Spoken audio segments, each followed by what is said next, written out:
नमस्कार दोस्तों, दुर्गा पूजा के बाद फिर से एक बार आपका अमित स्टडी पॉइंट में स्वागत है। हम लोग पिछला जो चीज पढ़े हैं आज की क्लास में हम उसको कंक्लूड करेंगे। 10-15 क्लास के पढ़ाई को एक क्लास में समेटने का कोशिश करेंगे। हम लोग पिछले क्लास में देख चुके हैं कि पृथ्वी के बारे में लोगों का मानना था कि पृथ्वी चपटी है, पृथ्वी गोल नहीं है। पृथ्वी कैसी है? चपटी है। यहाँ तक कि उसके बाद लोग मानते थे कि पृथ्वी स्थिर है और सूर्य उसके चारों ओर घूम रहा है। ऐसा मानना किनका था? टॉमी का। पृथ्वी स्थिर है और सूर्य उसके चारों ओर घूम रहा है।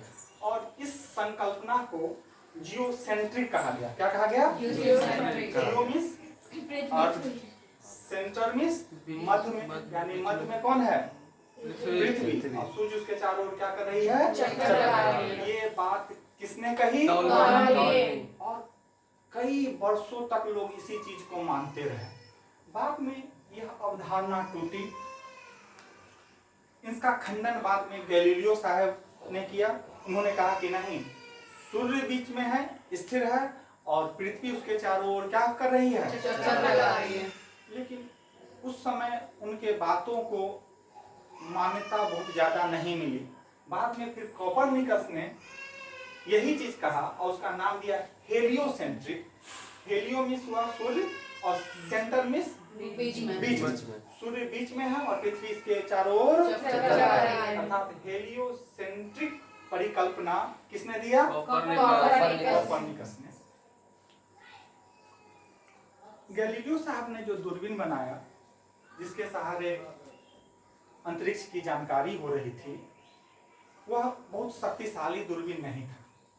इसमें क्रांतिकारी परिवर्तन तब हुआ जब हब्बल साहब ने एक दूरबीन बनाया और उसका नाम अपने ही नाम पर हब्बल दूरबीन दिया। उसकी क्षमता काफी अधिक थी।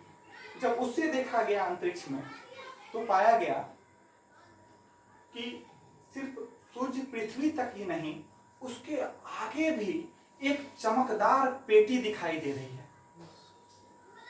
और उन्होंने इसे गैलेक्सी कहा।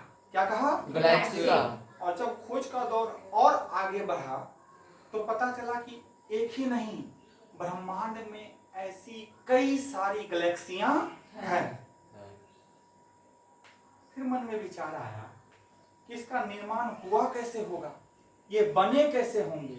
कल्पना का दौर शुरू हुआ, खोज का दौर शुरू हुआ और हमारे भूगोलवेत्ताओं ने जो खोज किया और आज तक जिस निष्कर्ष पर पहुंचे हैं कि तारा क्या है, ग्रह क्या है, उपग्रह क्या है, उल्कापिंड क्या है, धूमकेतु क्या है, उस सब को हम लोग देखेंगे यहाँ कि उनका निर्माण भी कैसे हुआ था। तो सबसे पहले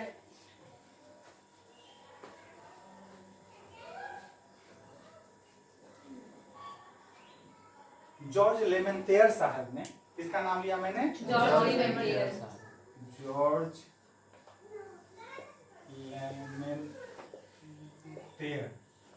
साहब ने एक थ्योरी दिया जिसका नाम है बिग बैंग थ्योरी, महान विस्फोट या बड़ा विस्फोट का सिद्धांत। क्या पहले व्यक्ति थे लेमेंटेयर साहब जिन्होंने ब्रह्मांड के बारे में जानकारी देने का प्रयत्न किया? नहीं सर, कई ऐसे भूगोलवेत्ता हैं जिन्होंने ब्रह्मांड के बारे में बतलाया, जो वो सोच पाए, जो वो कल्पना कर पाए, उन्होंने बताया। लेकिन जॉर्ज लेमेंटेयर साहब का जो बिग बैंग थ्योरी है वह आज के डेट में सर्वमान्य है। माना जाता है यह सिद्धांत ही जो है बिग बैंग थ्योरी का, वह ब्रह्मांड की सही व्याख्या करता है। तो हम सीखेंगे, जानेंगे कि बिग बैंग थ्योरी है क्या।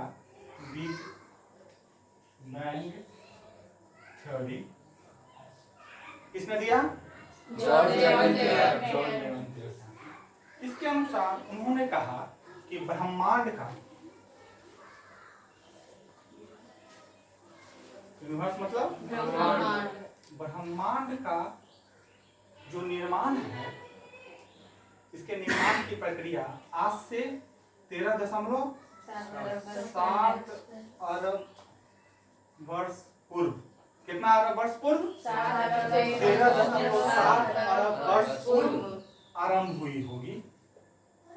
आरंभ हुई होगी। और कैसे हुई होगी? उन्होंने कहा कि जो आज हम पूरा ब्रह्मांड देख रहे हैं, ब्रह्मांड मतलब सर जितना भी आज आप तारा देख रहे हैं, ग्रह देख रहे हैं, उपग्रह देख रहे हैं, उल्का पिंड, और जो चीज आपको नजर नहीं भी आ रही है, आज हम जानते हैं कि जो ब्रह्मांड है वह 2 भागों में बटा हुआ है।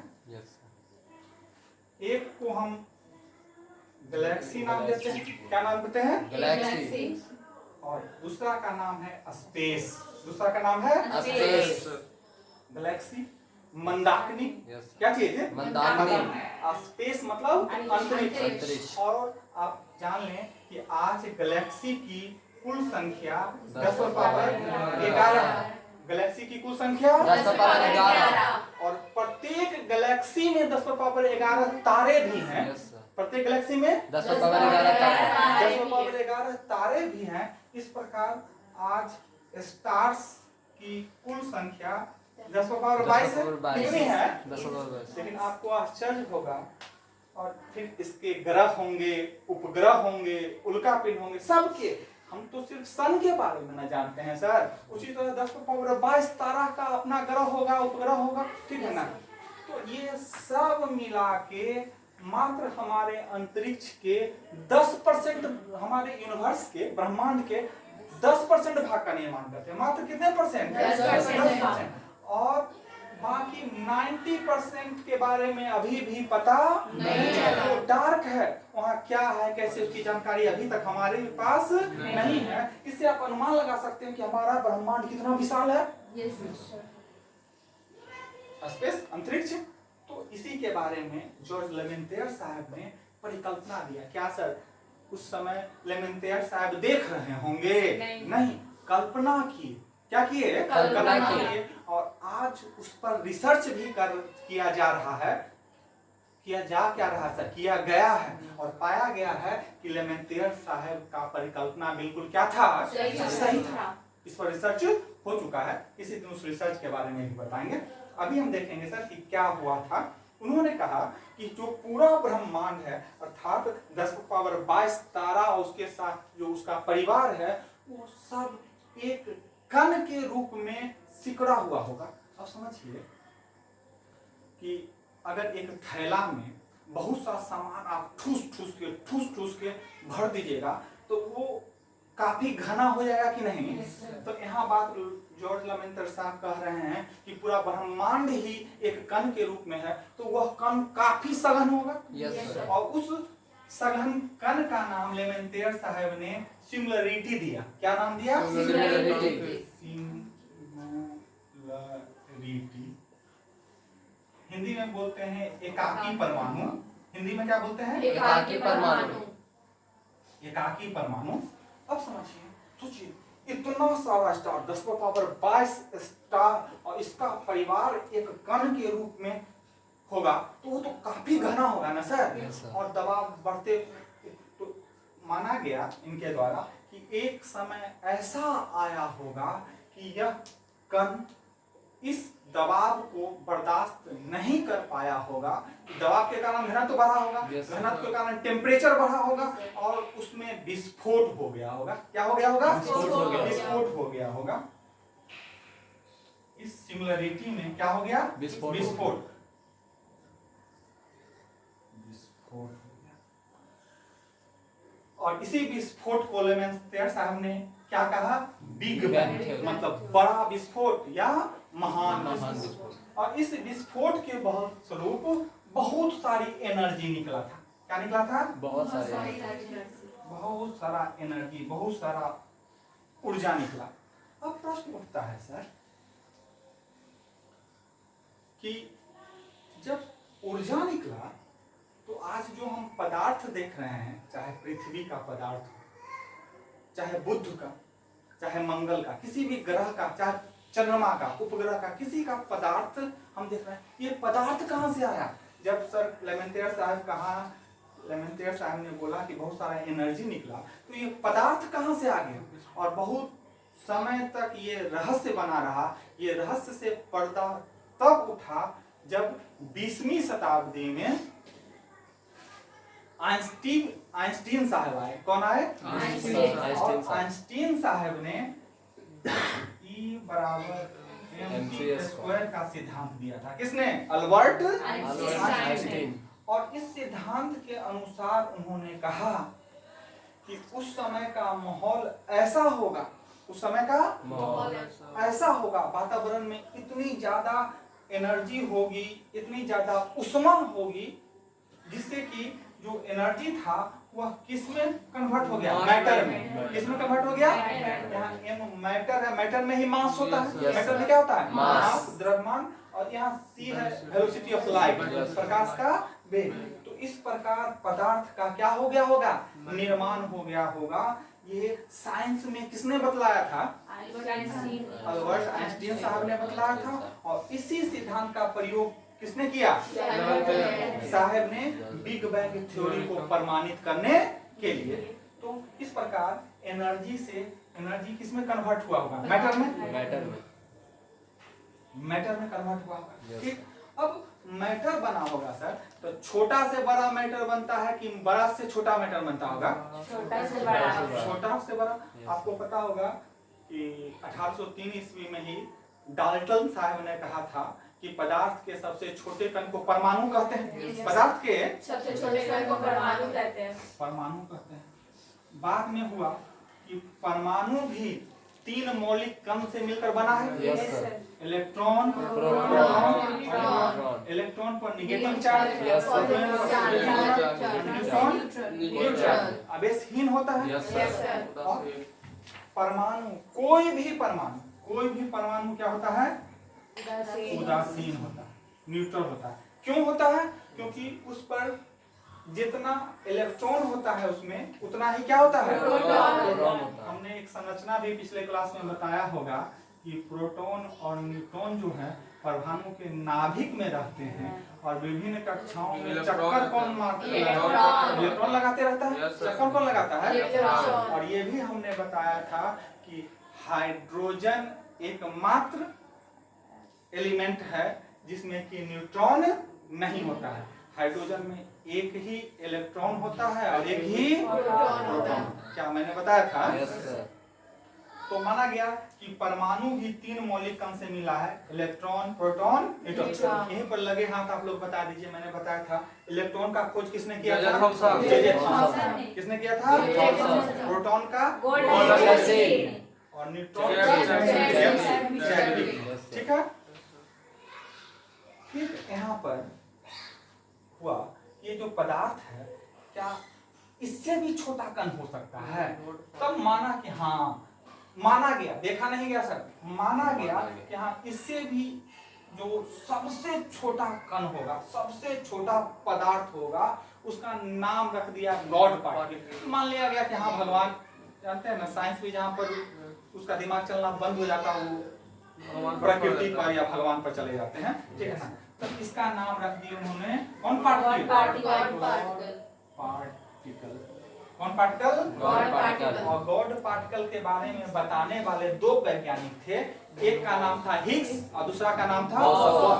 उन्होंने दोनों के नाम को मिलाकर इस गॉड पार्टिकल का नाम रख दिया हिग्स बोसॉन कण, यानी पार्टिकल यानी हिग्स बोसॉन कण, यानी गॉड पार्टिकल का ही दूसरा नाम क्या है? हिग्स बोसॉन कण। यहाँ तक ठीक है? और ये जो सामूहिक रूप से जिसके बारे में ये चीज हम बता रहे हैं, इसी ये क्या है? गैस है। क्या है? गैस। धूलकण है। क्या है? धूलकण है। और क्या है? गैस है। तो धूलकण और गैस का बादल है। ये धूलकण गैस का चारों तरफ क्या है? बादल है। और इसी का नाम दिया गया नेबुला।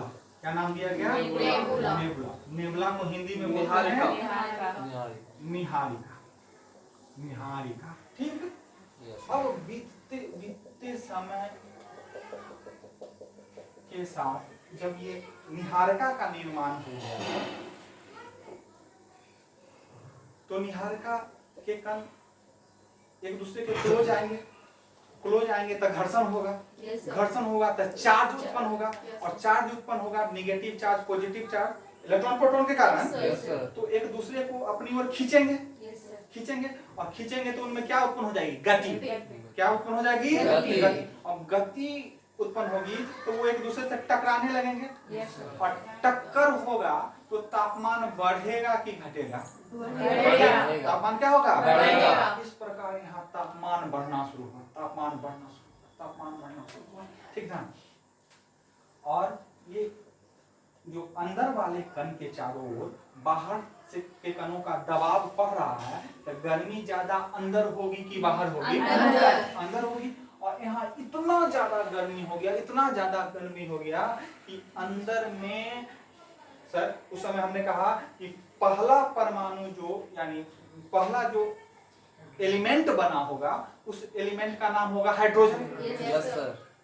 क्योंकि उसमें एक ही प्रोटॉन चाहिए, एक ही न्यूट्रॉन चाहिए, तो क्या बना होगा, हाइड्रोजन। यानी सबसे पहला जो एलिमेंट बना होगा उसका नाम हाइड्रोजन। तो इस समय अधिकतर किसकी प्रधानता होगी, हाइड्रोजन तो होगी ही, लेकिन गैस के रूप में क्या होगा, हाइड्रोजन होगा। और ये गर्मी के कारण ये जो हाइड्रोजन है वह बदलने लगेंगे हीलियम में, और यही प्रक्रिया कहलाती है नाभिकीय संलयन।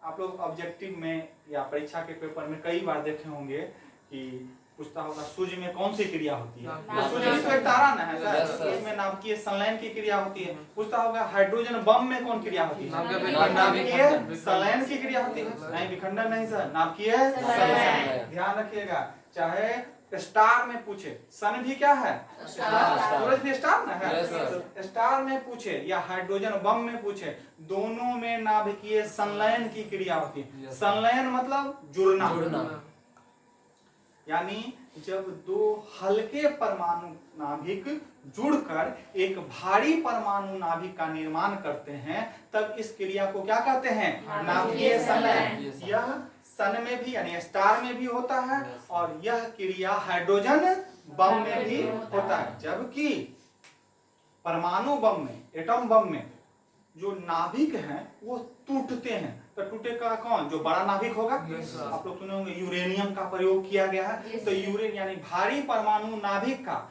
हल्के परमाणु में क्या हो जाना, टूट जाने की क्रिया होती है नाभिकीय विखंडन, जो कि परमाणु बम में होता है। तो गलती करके नहीं ना आइएगा। हाइड्रोजन बम में कौन क्रिया, नाभिकीय संलयन। स्टार तारा में कौन क्रिया, परमाणु बम में कौन क्रिया, यहाँ जो नाभिकीय संलयन शुरू हो जाएगा, नाभिकीय संलयन, तो यहाँ सर हाइड्रोजन बना था ना, तो हाइड्रोजन मिलकर किसका निर्माण करेगा, हीलियम का निर्माण करेगा। किसका निर्माण करेगा, हीलियम का निर्माण करेगा। यानी यहाँ ईंधन के रूप में किसका प्रयोग हो रहा है, हाइड्रोजन का। किसका प्रयोग हो रहा है, हीलियम का ही निर्माण नहीं होगा, ढेर सारा एनर्जी निकलेगा। किस रूप में, हीट के रूप में और लाइट के रूप में। किसके रूप में, हीट के रूप में और लाइट के रूप में। तो ये जो धूल कण और गैस का बादल है वह चमकने लगेगा कि नहीं, yes, इसलिए हमको सूर्य क्या दिखाई देता है, चमकता हुआ दिखाई देता है। और उसका लाइट पृथ्वी तक पहुंचता है कि नहीं, yes, उसका हीट पृथ्वी तक पहुंचता है कि नहीं। तो इस प्रकार किसका निर्माण हो गया, तारा का। तो ये जो शुरुआती दौर में जो तारा बना, इस तारा को प्रोटो स्टार कहेंगे। क्या कहेंगे, प्रोटो स्टार। हिंदी में शिशु तारा, हिंदी में शिशु तारा। आपने देखा कि पहला तारा का निर्माण कैसे हुआ। तो सर आपको तो इतना थ्योरी बताए, आपके परीक्षा में सीधे क्वेश्चन पूछा जाता है तारे का निर्माण किससे होता है, तो क्या आंसर मारिएगा, तारे का निर्माण किससे, निहारिका से होता है। ठीक, अब जो जन्म लेता है उसको मरना है, तो ये तारा जो जन्म लिया है शिशु स्टार, पहले तो यह जवान होगा, अभी बच्चा ना है, क्या होगा, धीरे धीरे जवान होगा, फिर बूढ़ा होगा, फिर मर जाएगा। ठीक है ना। ये भी सर अभी शिशु तारा का निर्माण हुआ, ये क्या होता है, बढ़ता है और होते होते यहाँ से लिखे सर, यस सर। यहाँ से जब यह मरेगा कब? जब इसका ईंधन खत्म हो जाएगा तब, जी सर। यानी हाइड्रोजन खत्म हो जाएगा तब। तो जब हाइड्रोजन खत्म होने लगता है तो इसका रंग लाल हो जाता है। क्या हो जाता है? लाल हो जाता है। और इसका साइज बढ़ने लगता है। तो साइज बढ़, जाइंट मतलब दानवाकार, जाइंट मतलब क्या होता है? दानवाकार। रेड रंग लाल हो गया, Yes, इसको हम रेड जाइंट बोलते हैं, लाल दानव। क्या बोलते हैं? लाल दानव। तो एक दिन हर एक तारा को रेड जाइंट यानी लाल दानव की अवस्था में आना ही है। तो कोई भी तारा किस अवस्था में पहुंच जाएगा? Red giant. Red giant, Hindi में लाल दानव। इस अवस्था में तारा पहुंच गया। Yes sir. क्या हो गया? Yes sir. रेड जाइंट की अवस्था में तारा पहुंच पहुंच गया। गया। यानी अब यह मरने वाला है। जी हमने सर। बताया था सर कि तारे का रंग का निर्धारण उसके पृष्ठीय ताप के कारण होता है, Yes, sir. सरफेस टेम्परेचर के कारण होता है, Yes, sir. पृष्ठीय ताप के कारण होता है। जब ताप बहुत अधिक होगा तो उसका रंग कैसा होगा? ब्लू अर्थात नीला। Yes sir. जब ताप थोड़ा कमेगा तो उसका रंग कैसा हो जाएगा? White. और जब सबसे कम हो जाएगा तो क्या हो जाएगा? Red. रेड हो जाएगा। ठीक ना? तो अब जब यह लाल हो गया है इसका मतलब है कि उसका टेम्परेचर कम गया है। Yes sir. और जब टेम्परेचर कम गया तो इसका आकार क्या होने लगेगा? बड़ा होने लगेगा। अब यह मरने वाला है, खत्म होने वाला है, काला होने वाला है। तो ईंधन ही खत्म। आप देखते होंगे लकड़ी जला लेते होंगे, जलाते होंगे उस समय लाल दिखता होगा। Yes, ठीक, जब वो बुझ जाता होगा तो काला हो जाता होगा। Yes, sir. हो जाता है ना। तो सर अब ये भी मरेगा, दो तरह से मरता है। तारा किस तरह से मरता है? दो तरह से। दो तरह से। तो ये जो दो तरह से मरेगा यह बतलाने वाले जो वैज्ञानिक थे वह भारतीय वैज्ञानिक ही थे।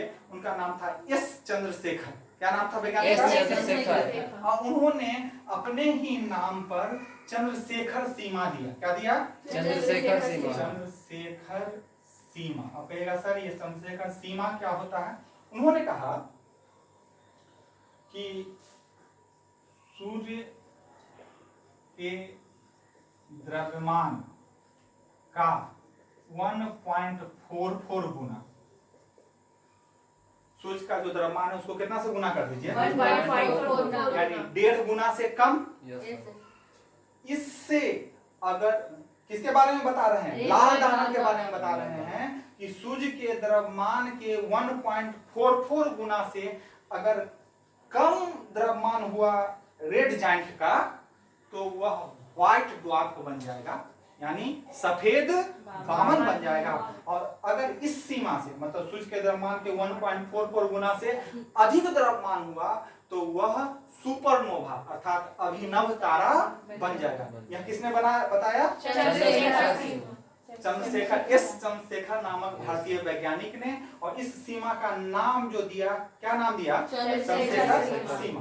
तो यहाँ से दो अवस्था, एक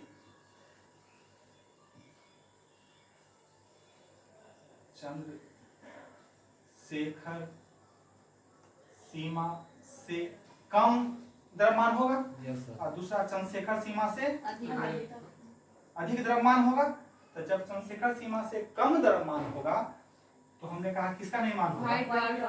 व्हाइट ड्वार्फ मतलब सफेद वामन का निर्माण होगा। और जब चंद्रशेखर सीमा से अधिक आकार हो जाएगा, अधिक द्रव्यमान हो जाएगा तो सुपरनोवा यानी अभिनव तारा का निर्माण हो जाएगा। जी सर। और सफेद वामन रहेगा तो वो तो उसी प्रकार रहेगा, लेकिन जब आकार बढ़ गया ना इसका सुपरनोवा का तो सुपरनोवा में क्या होता है? विस्फोट। विस्फोट होता है। सुपरनोवा में क्या होता है? विस्फोट। विस्फोट। यहाँ पर विस्फोट होगा और इसी से न्यूट्रॉन तारा का निर्माण होगा। किसका निर्माण होगा? न्यूट्रॉन का। और इसी की एक अवस्था है पल्सर तारा। कौन तारा? पल्सर तारा। पल्सर का निर्माण होगा। और black hole, black hole. Hole. इसी को कृष्ण छिद्र बोलते हैं। हिंदी में क्या बोलते हैं? कृष्ण छिद्र का निर्माण होता है। तो ब्लैक होल का या पल्सर का या न्यूट्रॉन तारा का निर्माण किससे होता है? अभिनव तारा से, सुपरनोवा का। और सुपरनोवा का निर्माण कब होगा? जब रेड यानी लाल दानव का आकार चंद्रशेखर सीमा से अधिक हो जाए। और चंद्रशेखर सीमा क्या होता है? सूर्य के द्रव्यमान के 4 गुना आकार को क्या बोला जाता है? चंद्रशेखर सीमा। अधिक तो सुपरनोवा, इससे कम तक व्हाइट डॉट। क्लियर है कि डाउट है? क्लियर है। ब्लैक होल का खासियत क्या है सर? कि यह काफी घना होता है। ब्लैक होल क्या होता है? काफी घना होता है। काफी घना होता है। ब्लैक होल काफी घना होता है। हमने एक एग्जांपल देके बताया था आपको कि एनसीईआरटी में भी लिखा हुआ आपको मिल जाएगा कि लगभग 1 चम्मच आप पदार्थ उठाइएगा किसका? ब्लैक होल का, तो लगभग 1 दर्जन हाथी के द्रव्यमान के बराबर हो जाएगा। तो इससे आप अंदाज लगा सकते हैं कि कितना ज्यादा घना हुआ है। ठीक है ना? तो ब्लैक, और ये ब्लैक होल अपने से होकर प्रकाश को भी परावर्तित नहीं कर पाता। प्रकाश उस पर जो पड़ता है सबको सोख लेता है, उसको रिफ्लेक्ट नहीं करता है। तो क्या ब्लैक होल हमको दिखाई देगा? नहीं दिखाएगा, नहीं दिखाई देगा। तो प्रश्न उठता है ब्लैक होल के बारे में सर जानकारी कैसे हुआ? ये हम बताएंगे आपको कि ब्लैक नहीं, जब हम इसको देख सकते हैं तो कैसे जानकारी होगा। इस पर हम फिर एक वीडियो बनाएंगे। थोड़ा सा गहन कंसेप्ट है, उसमें उलझ जाएंगे, फिर क्लास को आगे नहीं बढ़ा पाएंगे। ठीक है ना सर? तो काफी घना है ब्लैक होल। अब बताइए, हमने गुरुत्वाकर्षण आपको पढ़ाया है? पढ़ाया है गुरुत्वाकर्षण। तो गुरुत्वाकर्षण में हमने बताया था कि गुरुत्वाकर्षण तभी काम करता है जब कोई पिंड में द्रव्यमान होता है। Yes sir. F बराबर G M1 M2 बटा R स्क्वायर बताया थे। तो M1 पहला पिंड था, M2 दूसरा पिंड था। जब 2 पिंड रहेगा और दोनों में द्रव्यमान होगा तबे ना गुरुत्वाकर्षण होगा। द्रव्यमान नहीं रहेगा तो गुरुत्वाकर्षण नहीं होगा। और जो गुरुत्वाकर्षण बल है द्रव्यमान के समानुपाती होता है, अर्थात द्रव्यमान ज्यादा तो गुरुत्वाकर्षण बल, द्रव्यमान कम तो गुरुत्वाकर्षण बल। और उनके बीच के दूरी के वर्ग के व्युत्क्रमानुपाती होता है गुरुत्वाकर्षण बल। तो दोनों पिंडों के बीच का दूरी अधिक तो गुरुत्वाकर्षण बल कम, और दूरी कम तो गुरुत्वाकर्षण बल अधिक। तो बताइए सर, जो गुरुत्वाकर्षण मतलब खींचने वाला बल, तो क्या खींचने वाला बल अनंत तक काम करेगा कि उसकी एक सीमा होगी? सीमा होगी। तो ये जो ब्लैक होल है ये भी सघन पिंड है। तो इसका भी एक सीमा होगा गुरुत्वाकर्षण का कि नहीं होगा? तो इसका अंतिम सीमा जहां तक ब्लैक होल का गुरुत्वाकर्षण काम करता है उस सीमा को इवेंट हॉरिजन बोलते हैं। क्या बोलते हैं? Event horizon. Event horizon. Event horizon क्या हुआ? वह सीमा जहां तक ब्लैक होल का प्रभाव रहता है। इसके बाद ब्लैक होल का प्रभाव क्या हो जाता है? खत्म हो जाता है। ये इसलिए सिखाया सर कि आगे हम बताने वाले हैं। ये तो सर कॉमन ना बताइए, सब तारा पर लागू होगा कि किसी खास तारा पर? सब पर लागू होगा। लेकिन हम लोग डिटेल से किसके बारे में पढ़ेंगे? सूर्य के बारे में। तो हम आगे पढ़ेंगे, इसी कंसेप्ट पर पढ़ेंगे कि सूर्य भी उतना बड़ा है तो उसका भी गुरुत्वाकर्षण होगा कि नहीं होगा? और कहीं पर जाके उसका भी गुरुत्वाकर्षण समाप्त हो जाएगा कि नहीं? तो हम आगे बताने वाले हैं कि सूर्य का जहां गुरुत्वाकर्षण समाप्त हो जाता है अर्थात अंतिम सीमा है, उसको कहते हैं ऊर्ट क्लाउड, डबल ORT। क्या बोलते हैं? Oort cloud. Oort cloud. ये किसका सीमा है? सूर्य का। तो ये हम आगे बताने वाले हैं। इसको मिटाएं।